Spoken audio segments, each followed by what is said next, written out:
প্রিয় দেশবাসী, আসসালামু আলাইকুম। আমি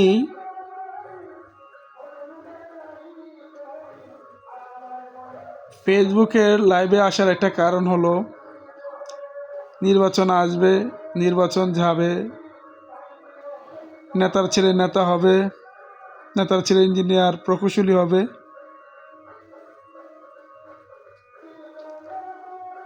এবং এসব নির্বাচনকে ঘিরে আমরা যাতে কোনো রকম হানাহানি মারামারি না করি কোনো প্রতিবেশীর সাথে, কারণ বিপদে আপদে কিন্তু প্রতিবেশীরা এগিয়ে আসে এবং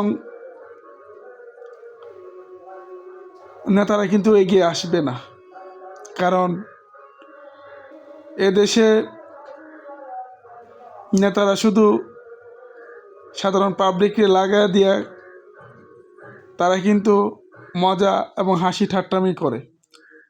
তো আমারও একটাই কথা, বা আমি এই কথা বলার জন্য আসছি, ভাই, আমার প্রতিবেশী হোক, আপনার প্রতিবেশী হোক, এসব নির্বাচনকে ঘিরে কোনো রকম প্রতিবেশীর সাথে কোনো রকম খারাপ আচরণ না করি এবং এসব আচরণে যাতে আমার প্রতিবেশী কষ্ট না পায়।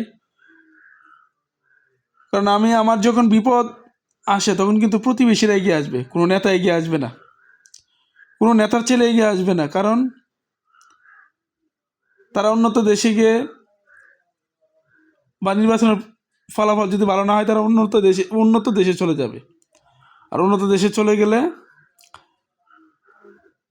তারা কিন্তু আরাম অ্যাশ করবে, কিন্তু মাঝখান থেকে আমরা সাধারণ পাবলিক যারা আছি তারা কিন্তু আমরা এসব বিষয় নিয়ে, একটা কথা আছে যে একটি দুর্ঘটনা সারা জীবনের কান্না, কিন্তু আমরা যাতে ওই রকম দুর্ঘটনা যাতে না হয়, যাতে সারা জীবনের কান্না যাতে না পড়ি, ভোট যার ইচ্ছা যেখানে খুশি সেখানে দেখ, সেটা আমরা দেখব না। কারণ আমরা ওই 17 বছর পরে আমরা ভোট উৎসবমুখরভাবে দিব, এটাই আসল কথা। কিন্তু যাতে ভোট কেন্দ্রে হোক বা প্রতিবেশী বাড়িতে হোক বা কোথাও হোক, মানে যে জায়গায় হোক, আমরা যাতে ওই ঝগড়া হানানিতে না যাই, এই জন্য আমি ফেসবুকে আসা। তো আমিও যাব আগামীকাল ভোট দিতে দিতে, আমার জন্য সবাই দোয়া করবেন, আমিও যাতে ওইসব কাজে না যাই এবং যে ওইসব মানুষের প্রতি বা মানুষ আমার প্রতি যাতে রাগান্বিত না হয়, সেই জন্য আসা, এবং আমার জন্য সবাই দোয়া করবেন। এবং আমিও আপনাদের সকলের জন্য দোয়া করব। এই বলে আমি আমার ফেসবুক লাইভ এখানেই শেষ করলাম। আসসালামু আলাইকুম।